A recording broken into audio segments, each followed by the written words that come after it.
It is demeaning the office of the president by taking the president and moving him from a person who ought to be talking to everybody and communicating through every available channel to saying, if you oppose me, if you question me, if you're too tough on me, by gosh, me and my people are not gonna come on. We're gonna penalize you, and that just is wrong, fundamentally wrong. It just is wrong, fundamentally wrong. It just is wrong, fundamentally wrong.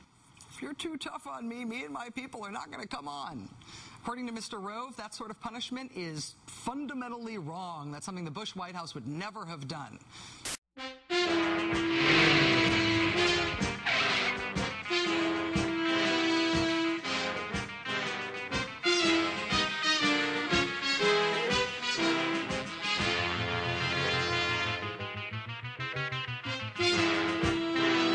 Right, former Bush White House Press Secretary Dana Perino? Believe me, there were some people who really wanted me from the podium to go after MSNBC, and I just thought it was a bridge too far. And not only did you not go after them, you gave them interviews, as did the president. Sure. Gave them all interviews. You read Ronald Reagan's diary. Towards the end, we didn't do a lot with MSNBC. Oh, yeah. Right. MSNBC was frozen out at the end of the Bush administration, and Bush administration officials now admit it. The Bush administration had media wars of their own. You remember back in 2000 when President Bush said this about a New York Times reporter named Adam Clymer.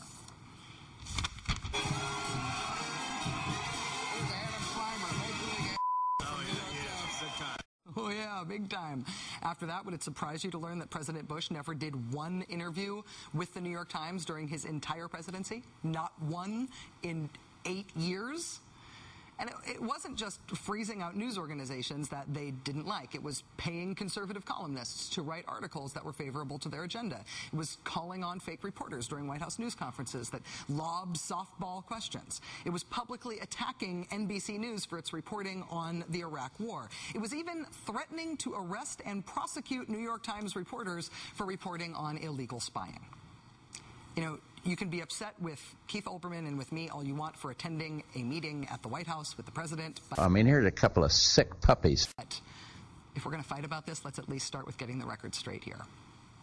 Joining us now is Keith Olbermann. Hi, Keith. How are you?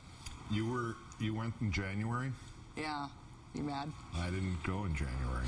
No, but got lost in the mail. I will tell you that when we went this week, there was food. When we went in January, there was just water. Well, they got their act together. They got their act because they knew you were coming this time. I guess that's what it was. Okay, Karl Rove is now saying if we did anything like that, people would go nuts. When people talk about post-traumatic stress disorder in politics, do you ever feel like they're walking examples of this? Like they have forgotten what they did half the time while in the White House?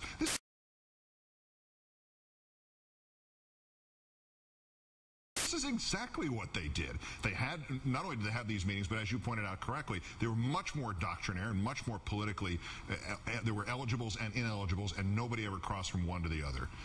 And one of the ways that Fox has decided to go after the White House on this is by going after Keith Olbermann and me. I mean, here's a couple of sick puppies. On Monday of this week, Keith and I were part of a big group of commentators and columnists who attended an off-the-record meeting at the White House.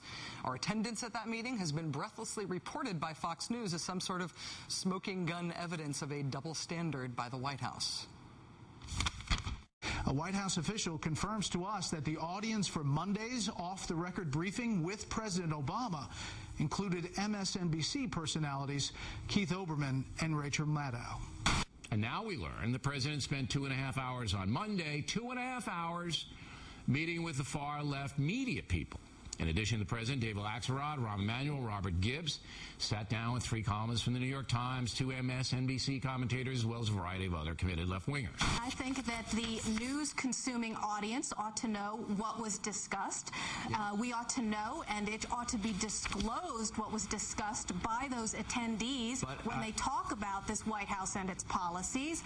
Apparently in this reporter gaggle was Rachel Maddow and Keith Olbermann, who are opinion people over at MSNBC. I find that highly entertaining that they apparently were amongst these reporters and that they're officially fair and balanced, apparently, according to the White House.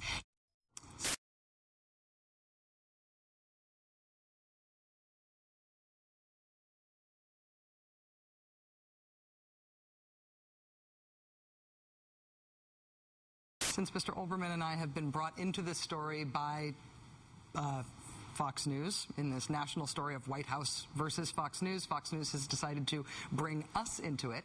Let's set the record straight here on what's being alleged and how various presidential administrations handle the media.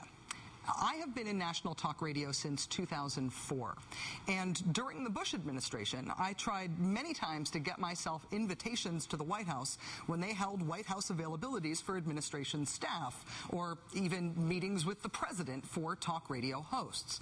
And although these meetings were billed as talk radio meetings, just talk radio meetings, they were always in practice during the Bush administration exclusively for right-wing talk radio hosts. So I could never get an invitation, much to my chagrin. Here, for example, is President Bush in the Oval Office in October of 2006, meeting with right-wing commentators Laura Ingraham, Sean Hannity, Michael Medved, Mike Gallagher, Neil Bortz.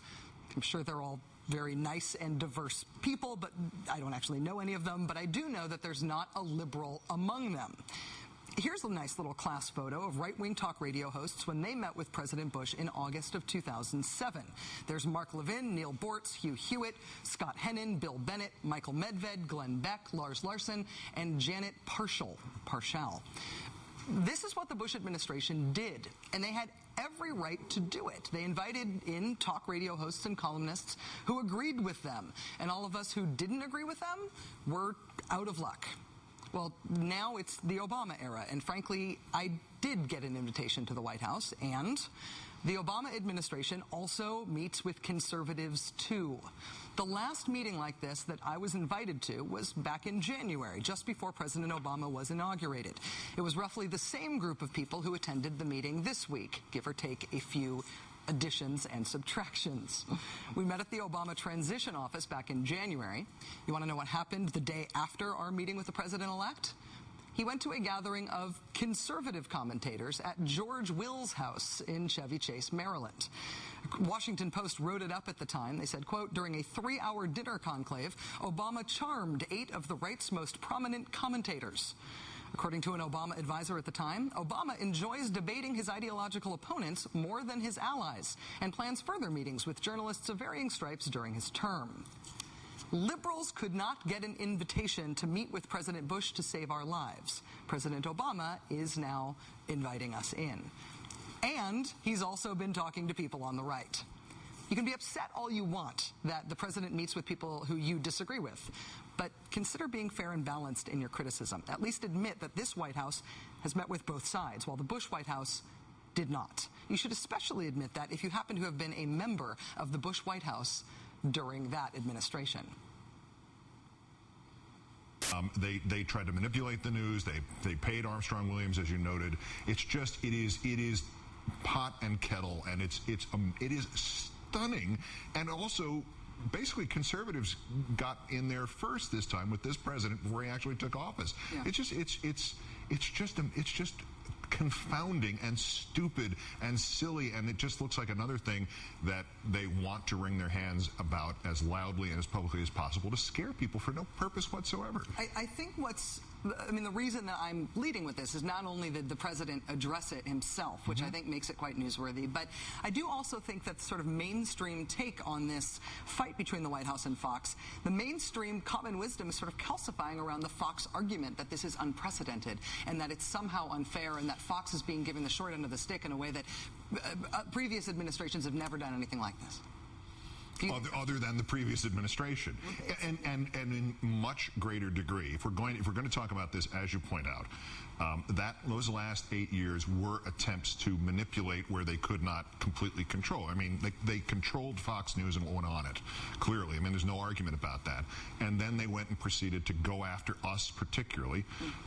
Most of this occurred before your show went on the air, but I mean, there were the abuse and the pressure, the behind-the-scenes stuff, never let up.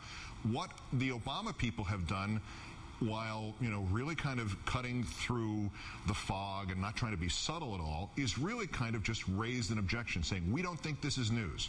They didn't say, hey, Major Garrett, you're not admitted here anymore. Right. Hey, by the way, we're not going to let you do live shots from the White House. You're not going to be on the plane or any of these things. There's no attempt to silence them. There's an attempt to say, you know what, this is dangerous because this is often a way by which nonsense stories get trumped up through that purely political conversation kind of paranoid shows like Glenn Beck and Hannity and O'Reilly. They put out crazy stories or take obscure trivial ones, blow them up to gigantic proportions, and then report the reaction to these stories in what are supposedly straight newscasts. It is true, it is true.